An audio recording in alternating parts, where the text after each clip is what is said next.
Today we are going to learn how to format our works cited page for our research paper. During the video, after each step, hit pause and complete the step I just taught you on your own Word document works cited page. So right now you should be looking at a desktop. We're going to open a Word document. So we're going to double click and there's our Word document. The first thing we need to do is check for MLA works cited formatting rules. Well, it's mandatory that we use Times New Roman font. So make sure it is set to Times New Roman. You cannot use any other font but Times New Roman or you will lose points. It also must be 12-point font.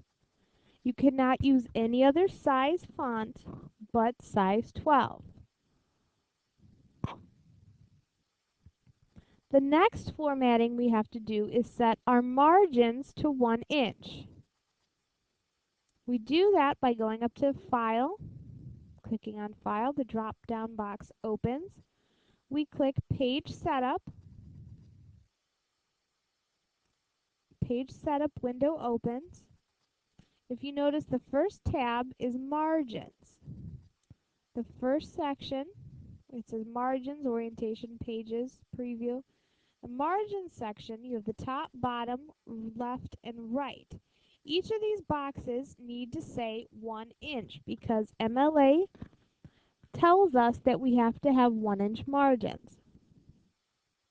So top and bottom are already at 1 inch, but the left and right are not.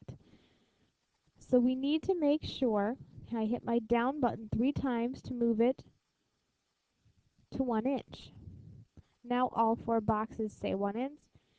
We cannot X out. We need to hit OK in order for it to save our changes. So we hit OK. And now we have 1 inch margins on our paper. At this point, hit pause on the video and check and set your own MLA formatting in Microsoft Word. Again, you want to check for Times New Roman font, 12-point font, and use File, Page Setup to create your 1 inch margins.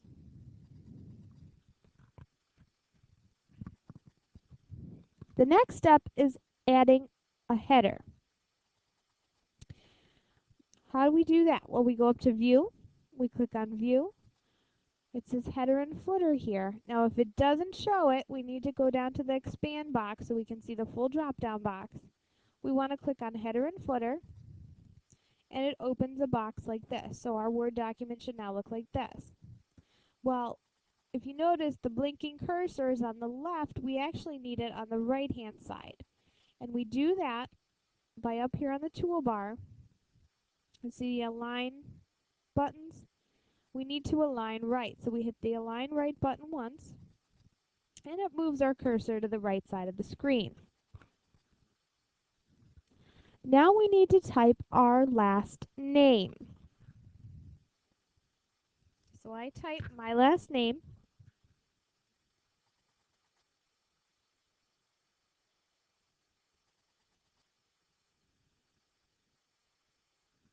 space,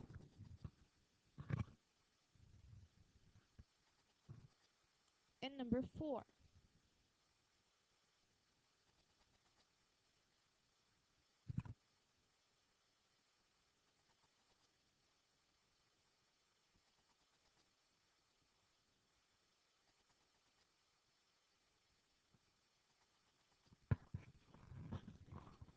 Now we have the header set. We want to hit the Close button, and now we have our header. Now the reason we typed number 4 was because this is going to be the 4th page of our paper because we're typing a 3-page paper. The works cited is the last page, so that would be number 4.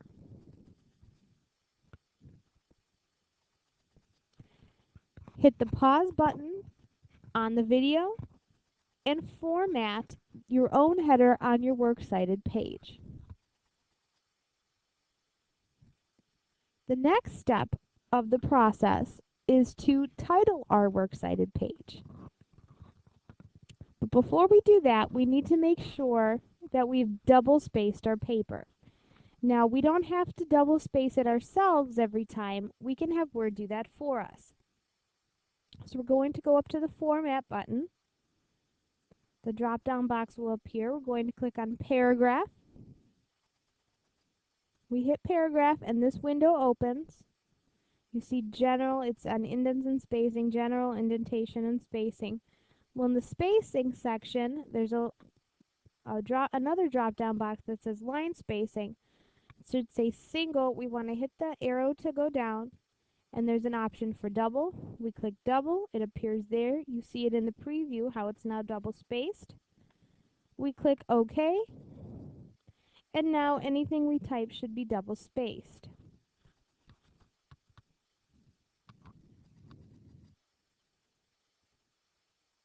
The next step is to center justify. So we want to click center, so the cursor's in the center, and we're going to type the words Works Cited.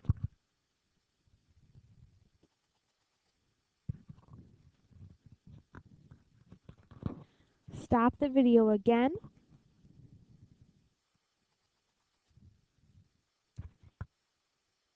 Make sure that you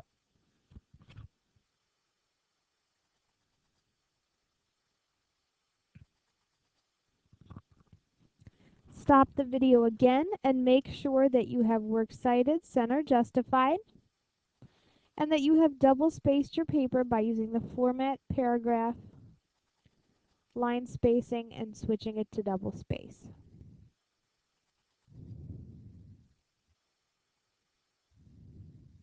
The next step of our paper, we want to hit enter once and notice how it's double spaced. We're going to go back and align to the left so the cursor's over here. And we're going to start typing our bibliography cards. So at this point, you should get out your bibliography cards that we did in class, also known as your source cards.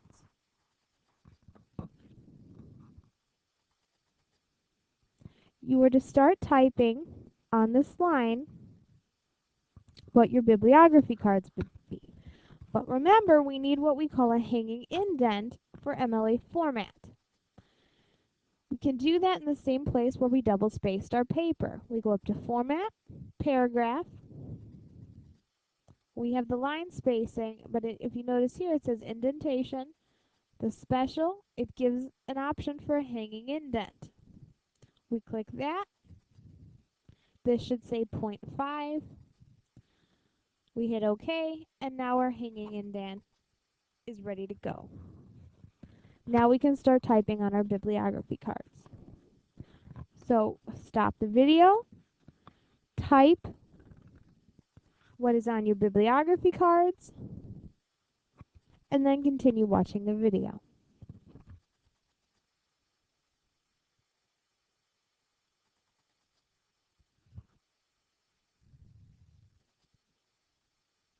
Okay, now we have typed out what is on our bibliography cards. So I have typed out my bibliography cards and notice how it has the hanging indent. When I went on to the second line, it automatically indented. I didn't put any extra enters between spaces. After I was done, I hit enter once and I went down to this line. If you notice on this one, it doesn't go into the hanging indent because it just is not enough information to go on that second line. Now, be careful when you underline, because you still need to underline the titles that you have in your bibliography cards. If it's a book title or a magazine title, not articles, if you notice those are in quotes. To underline, we want to highlight the section, and we're careful not to highlight the period, because if we highlight the period, it's going to underline the period, and that would be wrong. Notice how I've taken off the underlines. But I do want it underlined. So I'm going to highlight it with my mouse, holding down the button. Notice I didn't underline or highlight the period. I'm going to hit the underline button, and it's underlined. Now our next step is to alphabetize our works cited, and we can do this one of or two ways. The first way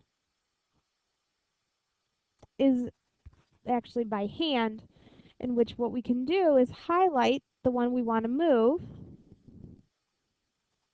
and drag it while holding the mouse button down the order we want it to go. So I've moved that entry. Now an easier way, we highlight the whole section after we've typed it. We go up to the table button, we click table, expand. If you notice there's a button that says sort, and you see it says A, Z with an arrow pointing down. We click on sort. We need to make sure it says ascending. Sort by paragraphs. We're going to hit OK, and it alphabetizes it for us. Now we should double check Word because sometimes Word isn't 100% accurate as it's a computer program. But 99% of the time it will do it in the right order. And it certainly saves time. So now I can just say, okay, BR comes before BU, which comes before N. So my works cited page is done. I've alphabetized it. I have everything correctly typed. So we are finished with our works cited page. At this point, you can go back and review any segment of the video you wish. If you need to review and learn, say you didn't do your header right, you want to go back to that part of the video, you may do so. If you are having any additional problems that you cannot figure out with Word, raise your hand and I will work with you to correct the issue. There's one last step, and that's to save it. So we want to hit File, Save. It'll prompt you to save. Make sure you're logged into your Novell account. Type your last name.